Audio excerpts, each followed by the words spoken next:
everybody. I want to thank everybody for tuning in to Intellectual Radio, Rose's Wishes radio station today.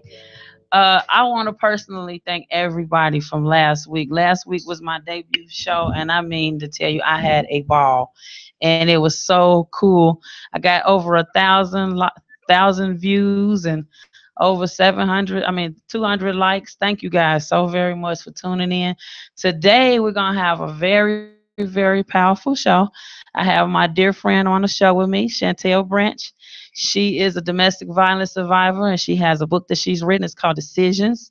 It's about domestic violence, about her story. And she's going to be today, she's going to tell us, like, different views of, how she feel about domestic violence, on different laws she's learned to help people that's trying to get out of the situation today. So we're just going to have a very powerful show. We're going to also hear some poetry from her today. Yes, She we is a dynamic will. poet. Yeah, this is my friend. Not only is she a powerful speaker, but she's also a hairstylist. Hey. Yay! Y'all see her rocking her pretty hairstyle today. So yeah, I want y'all to just join in. You could go to YouTube, Intellectual Radio, and you can see the show live, or you can go to IntellectualRadio.com. You could call in 708-223-8953. And make sure you guys tune in with us today. We're taking calls, we're taking comments, whatever. We on live. So if you guys have any questions or any comments online, we definitely can see you guys, and we'll make sure we acknowledge your comments and your questions that you have on live as well. So we're gonna get the show started. I'm not gonna talk too much. I'm gonna get the show started. We're gonna have Miss Chantel. She's gonna introduce herself and tell you guys a little bit about her. She's gonna tell her story. We're gonna go into her poetry, and then after that, we'll come together and we'll discuss more on different topics of domestic violence. Well, thank you so much, Nina. I am Chantel Branch. I am author of Decisions. It is a journey of faith through a domestic violence relationship. And I chose to write the book because being a hairstylist, I've come across so many people throughout the salon that I've had, who share their personal stories and their personal journeys. And I wanted to write the book so that we can shed light on domestic violence. The statistics are continually to go down. At one point, it was 1 in 4, but now this year it has moved to every 1 in 3 women who are affected by domestic violence. Okay. Yeah, I know the statistics have dropped. They're dropping like at a rapid rate. They really, really are. It's like every second, every minute is someone that's going through domestic violence. So can you tell us a little bit about your story? So my story is that I am a survivor. I have journeyed through a domestic violence relationship. It's been years now.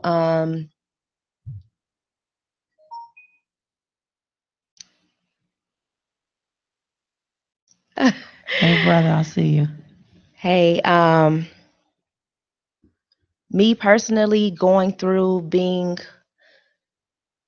hurt and manipulated and just put down so much, lowering my self-esteem, my abuser just, with his insults and his picking at me. At one point in my life, it was a very low point, and I didn't know how to get out, and I didn't know what to do, and I was so afraid to talk to someone and tell someone my story because I didn't want to look at negative light. Okay, I understand. So I just wanted to write decisions for people who don't know about domestic violence, who don't know how they can help their neighbor, how they can help someone at their job. Or a lot of times victims, they don't say anything because they don't think anyone will listen. Mm-hmm. So if you could just be that ear for that person. Me being able to write this story in such a way that it's relatable. You jump right in. Many people who have read it already, if some people are even on line that have read it, please chime in, ask us some questions, ask me some questions about the book. I would love to share more, and that'll help me, be able to talk about it more. But the character Macy, the book picks up and she's right in the middle of the relationship. She's in a lot of pain, and she has a daughter who's looking at her, and she doesn't know what to do. Okay. So can you matter of fact we need to bring the book back a little bit so everybody can see it. Here it is right here. Decisions. Decisions, the book. Yeah. So can you tell everybody how they can get the book? Absolutely. You can find the book on Amazon.com at Decisions, the book. You can also find me. You can send me a message on Instagram or Facebook. And of course, if you live in the Chicagoland area, you can go to the book table in Oak Park on Lake Street. I know what I said. Okay. Yes, and pick up a Cool. copy. All right. Good. Good. Good. Good. So domestic violence and you finally decided to get out. What made you finally decide to get out? Was it someone that helped you or how did you decide to get out? I had enough. I was just tired of suffering. I was tired of feeling sad. I was just tired of crying. Like you're just so fed up with everything, with yourself, with your life, with as you grow up, you have intentions on what you're going to be when you grow up, how you're going to look, the life you're going to have, the house you're going to have, and you can't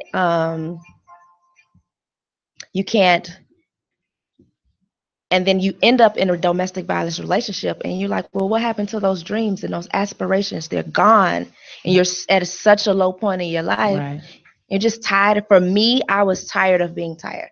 I was tired of fighting. I was tired of getting yelled at. I was tired of trying to be the best, because no matter what, it was never enough. As survivors have to realize that it's not us. It's not us at all. It's their low self esteem. It's their oh God, okay, my other guest is on her way.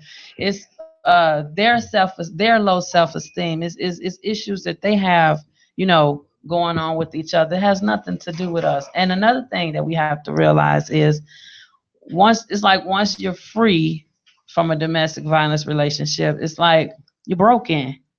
And not only are you broken, it's like your body knows that you're free and that you're out of this situation, but it's like your mind is just still trapped. Your mind still feel like you in a prison or something because you've been brainwashed for so long. So it's like you have to recondition yourself to get out of that thinking, to get out of that, that low self-esteem type of mentality. You have to recondition yourself to get out of that. And then another thing, once you get your power back, and I mean really take it all the way back, there's nothing or no one can say or nothing that can get in your way to make you get into that type of relationship ever again, because now now you more alert, and now you can catch the signs and stuff quicker than you maybe did before. Yes, You know what I mean? absolutely. So as far like me and one of my friends, she's a survivor. Hey Jane, I see she just tuned in. I was just gonna mention you.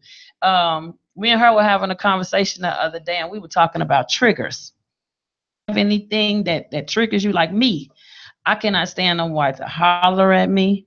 I can't stand nobody to look like they like getting too close, like trying to get like too aggressive with me. I don't like that at all. I kind of like move back because I think somebody trying to hurt me. So I mean, to this day, that's just how I am. So do you have any triggers that you have? Um, I don't know if I haven't identified all of my triggers. And I don't even know if I have a lot of triggers. So it's not just necessarily one particular thing that may bother me. But a lot of times I just watch every place that I'm going, where I'm going. I'm looking people in their eyes and their faces, making sure that I'm just alert and aware and on my square. So it's not, not any one particular thing that will trigger me. Okay. Okay. It has to be just, it's like random things that may Random happen things, yeah. that may give me an uneasy and uncertain feeling, and my heart is beating fast, and I feel like anxiety is coming on upon me, but I can't think of one keeps bothering me. You know what I mean? So when you came out of your situation, like, did you suffer from like depression or anything, or were you able to, build your strength and get your courage back up fast without going through that? I was so happy. I was so happy. I slept good. I started sleeping good. I started sleeping in and sleeping late, I was free. I didn't have to ask if I could go to the store or have permission to do anything, or if I could spend money at the mall. I didn't have Hmm. to ask anyone for anything. I just created my own path, And that's and exactly what you I have to never do. look back. That's And what you can't look back. you If you look can't. back, it's over. Because it's like if you look back, it's almost kind of like you're not sure. You Hmm. know what I mean? If you look back, that means that man could call you on that phone and say the littlest thing, baby, I'm sorry. I Hmm. never do it again. And there you go. You know, oh, well, okay. Well, I guess we can talk. No, there's no talking. And I Nope. see my friend Lisa, what you say, you can't stand slam doors? Me either. I can, oh my God, that's another one. Don't slam no door. Who, who door you think you slamming? So, you told me the other day you learned different laws. She taught me something new. Different laws that I didn't know because when I was going through my situation, I was in Atlanta, Georgia, and them Okay. laws down in Atlanta, Georgia, baby, they strict, more stricter than up here in Chicago. So, can you tell us some of the laws and stuff that you learned the other day? Well, one of the laws that I thought really stuck out to me, and I don't think that we know a lot about, is the housing protection laws. Okay, now that's a good one. And it's very important because when you are trying to leave that situation, a lot of times um, you share the apartment, you share the house. There is a law called the Safe Housing Act, and if you are in a relationship and you abuse, whether it's physical or Okay, verbal abuse, and you get an order of protection. okay, So you okay, have to have it documented. You have to go to court to get the 20, at least the 21-day order of protection. But by law, your landlord cannot put you out. okay. See, that's a good one. And by That's a law, good you one. don't have to leave the apartment. It's the Safe Homes Act, so it keeps the victim from losing their rent deposit. The landlord can't say, well, you can't get your rent deposit back because you had violence going on in your home and it caused discomfort to the tenants, and they left and they made me lose money. They can't blame you for that because no one chooses to get in a domestic violence relationship. Relationship, right? And then when you're in there, you really don't want to be there. You want to get out, and a lot of times it's so many you from getting out. That yeah, that's true. It's a lot of things, but the number one thing that stop you from leaving is fear. Yes. Fear, fear, fear. And we are not supposed to fear no man but God. But somehow, some way or the other, those abusers will get up under your skin. They will get in your head so deep till it's just like it's real crazy to try to trying to get out. But once we make it out, no turning back. There's no turn. I see you, Jane. You say no, or you hate when person drive irate. Me too. Slow your butt down. Where you think you going? I think that bothers me. Yeah, driving off fast, man. I get to holding on to my door like, please slow this car down. Yes, that's one too. Um, Another thing, guys, she has a wonderful, wonderful, wonderful husband. He is very supportive of her. So how did you guys meet and how did you learn like to trust him and everything to for you guys to get married? So we met at church. Always a great place to meet a man, ladies. As long as he's led by the Lord and Right. chasing after God's own heart. Um, and he just was very gentle. Okay. And that's just something that's innate in him. And he really knows how to treat a woman. Like, he's a great charmer and he's charismatic and he just really knows how to like wine and dine a lady. But he Okay. was very gentle. And he would always, we would text, good morning, how are Hmm. it began with little small texts, and it was just always consistent because I kept looking, kept thinking, when he gonna turn crazy, when is something bad gonna happen because of my previous relationship. And I just Okay. kept I kept waiting for it's him to change. And I prayed and I prayed and I prayed, and he still stayed the same. And he was See? consistent and, Hmm. just continued small, gentle gestures, never forcing me, no pressure. Hmm. Whatever I'm doing, he's doing. Whichever way I'm going, he's going. It's good men out there, ladies. It's good ones. It Not is. all of them are bad. I mean, it's a lot of bad ones don't mess it up. I mean, for the good ones. But hey, at the end of the day, you can't blame them for for what somebody else has done to you. So that's cool. So how long have you guys been married? We will be coming up on our 8th anniversary, January 2nd. Yes. So what I did, guys, yesterday I asked her if her and her husband could come next month and talk about like their relationship and how they met and everything. So we're gonna have her back. And this time when she come back, she gonna come with her husband. And it's not gonna be the last that y'all see of her either. So we're gonna have her coming back more and more on the show to talk to us. So I do my have. friend said she still got beat up. What you say, Jane? Said she still got beat up in Illinois, even with the order of protection. Wow, see, out of I mean, do y'all honestly think a order of protection like protects you? Because some people got order of protections, but they still be around the person that they got the order of protection on. That That's what I don't understand. I did it. So do y'all I you did it. think it works? If you enforce it, but I did it. You I do. did it. And Okay. and I had my first order and I did the 21 days, but I never Okay. went back to court because of course he's like, "No, I'm not going to be good. I'm not going to hit you anymore. I'm not going to hurt you anymore." And of course it wasn't true. He was good for like 21 days and then after court he was back. We argued all the way to the car. And I was Wow. like so mad at myself, like I should have just went through with it, but we were still living together, Mhm. He was still, Okay.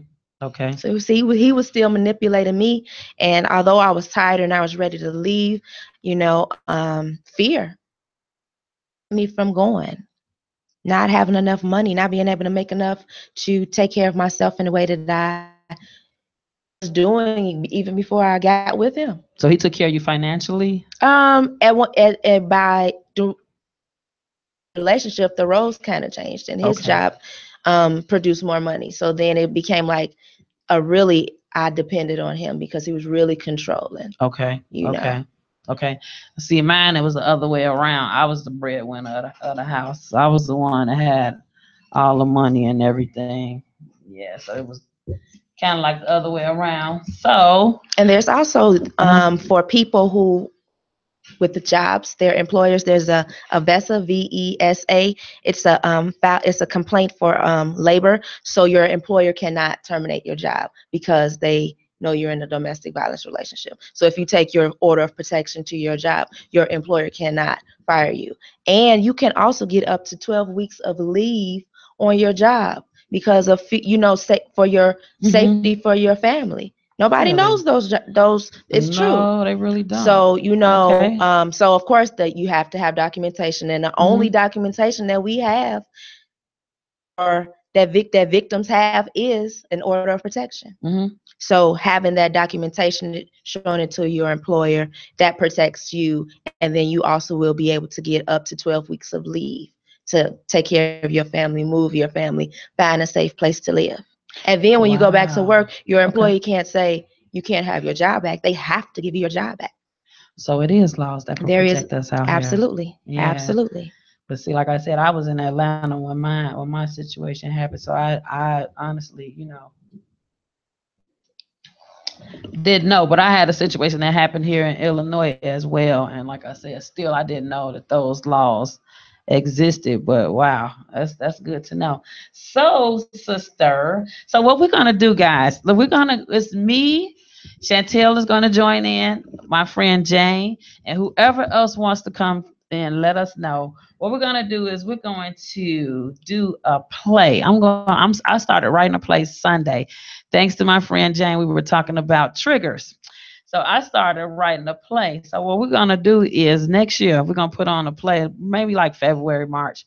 We're gonna put on a play called Triggers. And what we're gonna do is we're gonna have four different type of stories or four like different things that trigger situations like sexual abuse or alcohol or cigarettes or something like that. Something that you're trying to get away from, but certain things trigger you to go back to that, that situation. So that's what we're gonna do, y'all. You guys make sure you look out for it. Don't forget, she has the book Decisions. So if you got how we get the book again?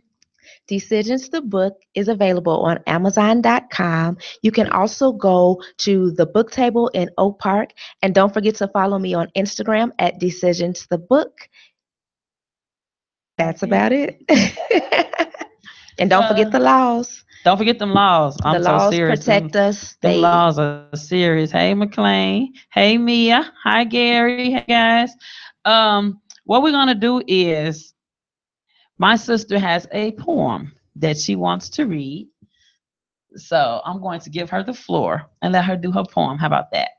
Okay, thanks. You're welcome. Entitled Scars, and it is a poem of hope for victims of domestic violence, victims of any kind of abuse, but it's entitled Scars. You see her often, you pass her daily, but her scars are away from your eyes. She fought fiercely to break away. Her mind needed to be free. Her body needed to heal. Scars on the inside, hidden behind guilt and shame. She wears abuse on her back, marred by the evil remarks of her lover, stained from his constant attacks. He builds her up only to bash her self-esteem down, to keep her there in his pit that surrounds her every emotion, feeling, touched, and being. He operates violently to the highest extreme, saying no is not an option, only yes, yes, I'll do whatever you say. On the inside as she gives in desperately. His strength off of her tears. The brutal hate in his eyes as he spies her demise. One push, two slaps, and down she goes. Underneath his feet, he tramples her integrity. Underneath his feet, he tramples her character. Underneath his feet, he tramples her courage. Smiling in anger, no loved ones around to witness the danger, no longer a stranger to domestic abuse, it becomes her familiar reality, often ending in fatality, abandoning her children because she became a casualty. He declares victory because she is lost, she is broken, she is bruised, she is used. Scars, you can't always see them, but they remain stamped permanently to her soul. So the next time you look at her, do not be afraid. Please don't turn away. Scars are the remnant after the pain, but she lives. She survives. She broke free. She is me. Scars. Yes. Oh my God. See, listening to this show, telling what you might have. You might have a little poetry. We might have a little singing. You never know what you're going to have on the show. Oh, my God. That was powerful. Thank you. Thank you. Yes.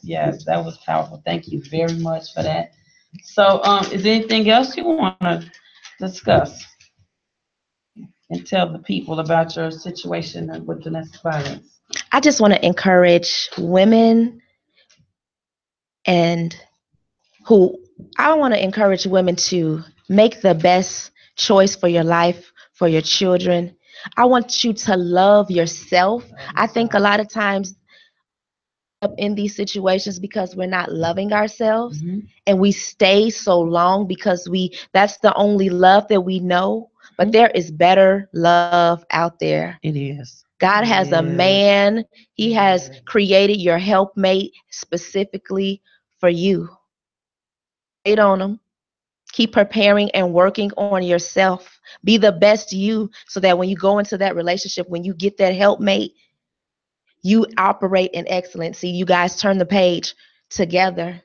You walk in hand. You're doing it together, and you are a mighty strong force. Like that. I love that. That is some excellent advice.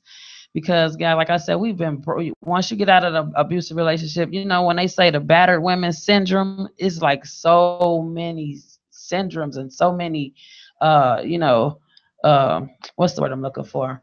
So many things that you go through that people don't notice. Like, your self esteem is lowered. You being blamed for everything that happens. You walking on eggshells because you don't know if you should what you should say or what you should not say, or what you should do or what you should not do. Jealousy is a big huge part of it and everything. So it's a lot to go along with domestic violence, and people, it's not always physical either, because there's a lot of you that's Absolutely. out there right now to this day that's going through domestic violence, but I bet you don't even know that that's what you're going through. You think it's just a bad relationship, or you think it's just a relationship where you got a little problem. No, it's a relationship where you got a big problem. Yes. Because if you with somebody that's constantly blaming you for stuff, saying you always, you like the cause of their life going wrong, or you're the cause of their life going bad, or you got somebody that's always putting you down, it's always talking about you, talking about your weight, talking about you not doing this and you not doing that. It's like emotional abuse is worse than physical sometimes, because they say words can't hurt. Words can hurt. Words are very Words powerful. are very, very powerful. Like they say, the power of life and death is in the power of the tongue. The tongue can slice you. The tongue can slice you in some mean ways. So But yeah. but I think a lot of times, when you're a victim in that relationship, that situation, know where to go, or do you know like any places that people can go to get the help, to get counseling, to get free?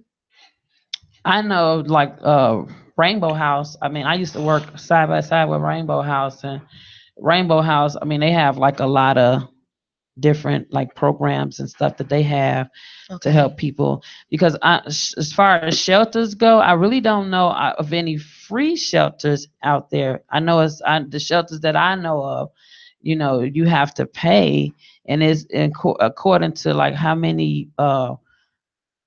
big your family is, or sometimes it goes according to your income.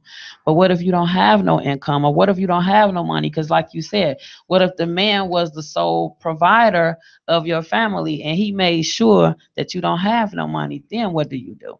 Do you know of any free shelters? I do know there's Deborah's Place Okay. in Chicago. There's Family Shelter Service in DuPage County. Okay. There is charities. Okay. Um, I never knew about Catholic and there, charities. there there are Okay. quite some. There are not so many Okay. shelters because of the government and the budget, and some of them did close this year, which was very, very unfortunate. Okay. Okay. But I know the YWCA also has a crisis center. Okay. Wow. So help available. You are not alone. Mhm. And I want to encourage people to be open to hear someone's story. Yeah, and ladies, don't be ashamed of telling Yes. your story. You've been ashamed for too long. You've been quiet for too long. You've been made to be, felt empty and broken for too long. It's time to get our strength, our courage, and our power back. Tell your story, because the more you tell your story, not only are you healing yourself, but you healing others as well. And it's a lot of ladies out there, men too. Men too. Yes. Let's just get that out there. Men are going through domestic violence as well, because it's a lot of ladies that I know personally that will beat up a man on sight, just for the fun of it. That's Yes. not cool. That's not fun. That's not none of that. And then that play fight and stuff, I don't play. That's another one That's thing I don't play. No play no fighting. play fighting. No No, play. no, we don't need to play We don't fight. need to play fight. So Let's watch a movie. yeah, You can watch. yeah, we can watch a movie or something. So yeah, But so it's men that's going through domestic violence as two out there, and then a lot of times, like a lot of men, they go through the same thing that women go through. It's sometimes it's hard for them to leave, because the lady will cry. And she'll, put that little sad face on them, and then next thing you know, he's still staying and stuff. And so, it's a lot of ways. A lot of people always ask that same old question: Why do you stay? Why do you stay? Why doesn't she just why don't leave? you just leave? This, that, and the That's the other. number one question. That's the number one question that we all get asked, and the answer is it's a lot of reasons as to why people stay. You know what I mean? You never know why this person is staying until you decide that you're tired and you decide that you had enough. Then that's when they will solely get away and literally walk all the way away. Um, so don't think that we stand just because we want to, because don't nobody like to get hit on, so, or mentally abused or anything like that. It's not, that has nothing to do with that. It's just many It's reasons. financial. It's oh God, it's so many. The Fear, children. the children. Because if you've been with Time. somebody for over so many years, some women, And the then you man can, that if they with is you, all they know. that's all they know. A lot of times they may not have the education Yeah, to go and get the job to be to believe that they can make it. But if they just step out on faith, yeah, if they yeah, just step out on faith, the biggest thing is to have the faith to walk away. yeah. Because whatever you need, Provide. Like my friend Jane, like I said, we're gonna acknowledge some of the things, the comments you guys are saying on live. She says, "Speak up and break the enemy power over your life." And you are so right, sis. Yeah, you got it. And she said it's an illness and it's very difficult to break free. Domestic violence clouds your judgment. People don't understand, and they really yes, don't understand. it's People are manipulation, afraid of stuff that they don't understand. intimidation, manipulation. It's all that wrapped up It's in all one. wrapped Wrapped up into. in one. I am having so much fun today. Thank you guys for tuning in. Again, I want to thank you for this Rosa's Wishes Radio Yes. on Intellectual Radio. So you can go to youtube.com. Yeah, YouTube. You go to YouTube and you can go to Intellectual Radio. You can see us live that way, or you can tune in to Facebook Live, like many of you guys are doing, or you can call us 708-223-8953. I want to see the phone ring. I want to take a Somebody call. give us a Somebody give us call. a call. I'm gonna, the number again, 708-223-8953. I want to take my first call on the show. That's And what I want to do. So, if anybody out there wants to advertise your business or be a sponsor on the show, please let us know. Get in contact with me on Facebook. Some of you guys might already have my phone number. You can call me, discuss that. My play December 15th. What happened to Black Love? Tickets are on sale right now, guys. Don't wait till the last minute to get get your your ticket. tickets, I'm get your trying to tell you, get tickets, them get your now. tickets. Get them now, get them now, get them now. And we got an awesome cast, and on sale right now. And don't forget to pick up your book Decisions Don't at forget to pick up that book Amazon.com. Decision. You can download it on your Kindle as well, or head on over to the book table in Oak Park and pick up your book Decisions by Chantel Branch. And for all of my who have already read Decisions, don't forget to leave a great review on Amazon.com as well. As well, yes, Lord. And my friend Jane, I'm trying to see what else you're saying. Jane's saying so much stuff. I'm trying to keep up with you. You said then you stop telling people because they start calling you stupid and are talking Like it. telling that you must like it and that you need to start suffering in silence. Yeah, that's a lot of things too. A lot of people, you know what? A lot of people, when you start telling your story, because I had that happen to me. When I started telling my story about what happened to me, I had people looking at me like, what? Like that really happened? Yes, it's a true story. I cannot make this stuff up. It really, really happened. You know what I mean? So now it's like, it don't even bother me. I tell my story in my sleep. I just love telling my story. And now that, that Intellectual Radio has gave me this platform to talk about it. Oh my goodness, you all might as well get ready because y'all ain't through hearing me yet. And we are the voices for the voiceless. That's right. Voices for the voiceless. The voices for the voiceless. And you gotta to end it. You gotta be in it to end it. That's right. So what I'm going to do, y'all, I'm going to start maybe one day this week. I might do it today. I'm gonna start a GoFundMe page. This GoFundMe page is strictly for survivors because once you try to help someone, A lot of times they need food, they need shelter. Sometimes they can't get into a shelter because either, like I said, either payment or because they're full. The shelters are full all all the the time. So they need money for like rent or to get like a deposit on a apartment or something. So I am going to start a GoFundMe page. And if you guys can please, when you see it, when you see it, yeah, when you see it, When you see it, make sure you bless it. Thank you. Thank you. That's why I got somebody with my bless it.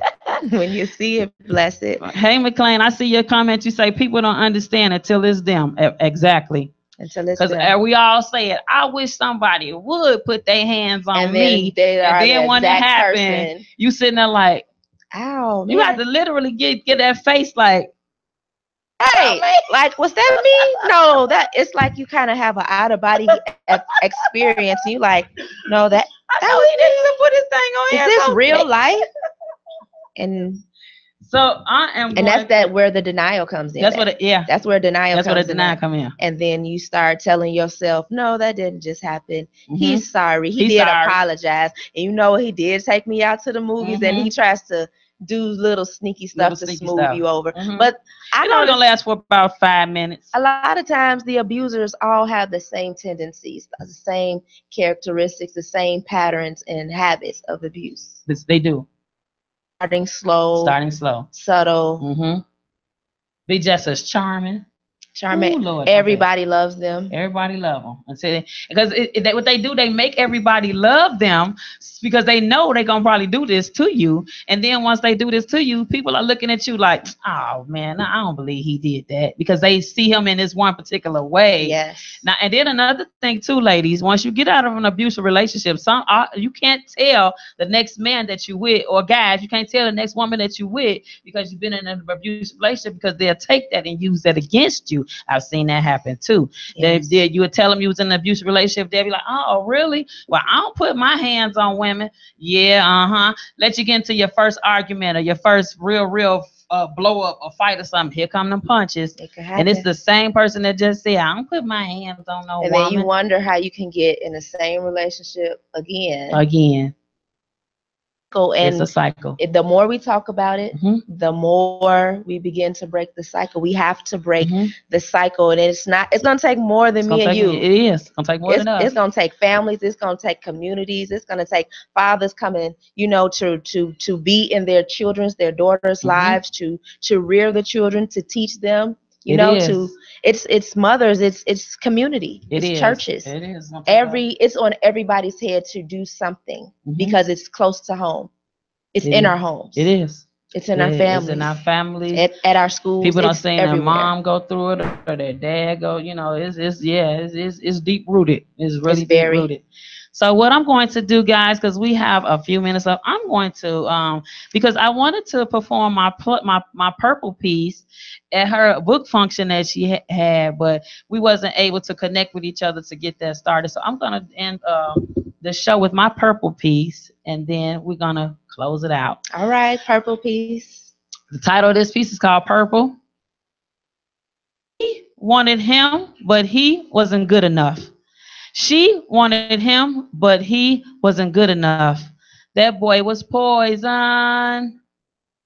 See, newsflash, she was told as a child that you're fast, but she didn't grow up fast, and flash forward, she's grown now, and her childish tendency still wouldn't put him out the house. And newsflash, purple was her favorite color. She thought it was a Gemini thing, but flash forward, it ended up being the color used by millions to salute her story. See, he has his own clothing line, wife beaters. His fist abused her. His fist abused her. I don't think y'all heard me. I said his fist abused her because the H is silent. Nobody hears her. Nobody listens. How did she mysteriously fall on her eye? How did she mysteriously fall on her eye? Hello, fist. Let me introduce you to eye. Nice to meet you. See her blood? It doesn't even bleed blood anymore. It bleeds bruise. It bleeds bruise. It bleeds bruise. And just for that, his balls are blue. His balls are blue. His balls are blue. No sex. See, it was a song that we used to sing as a child. It was a one eye, one horn, flying purple people. It sure looks strange to me.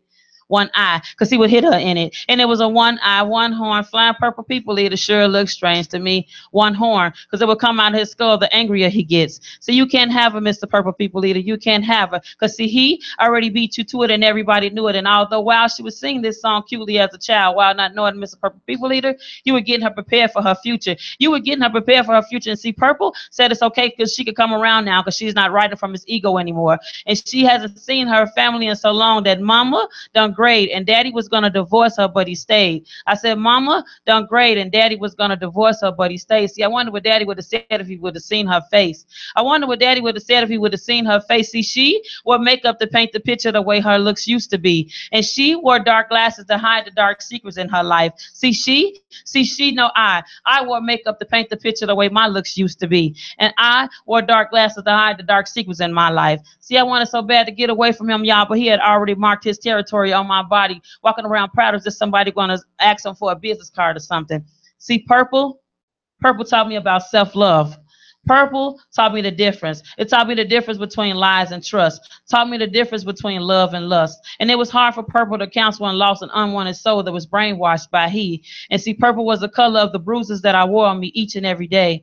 And I would stitch the word purple across my chest and I wear it like a badge of honor. And I bleed purple blood for each and every domestic violence victim who's not here today to tell her story. So the next time you tell me you ask me what happened, I'll tell you that my finger is literally shaped like my 96 Lumina gear shaft. Because I was on a warpath. He was on a warpath while hitting me while I was driving. And I tell you that the pistol whoopers that I endure each and every day still leave permanent headaches to this day. And I tell you that the 23 and the 46 stitches that I had to have on my face and the stab wounds on my arms and the stab wounds on my back was because since I didn't talk to him, he saw it as a sign of disrespect.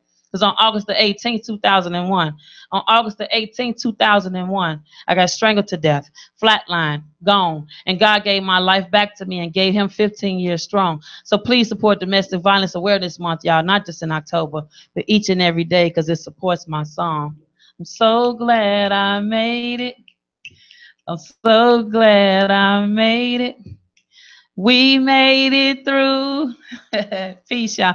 Don't forget, thank you guys for tuning in to Rose's Wishes Radio, Intellectual Radio. Don't forget to tune in next week, next Come Tuesday. back, Tuesday, check us out next Tuesday. Peace.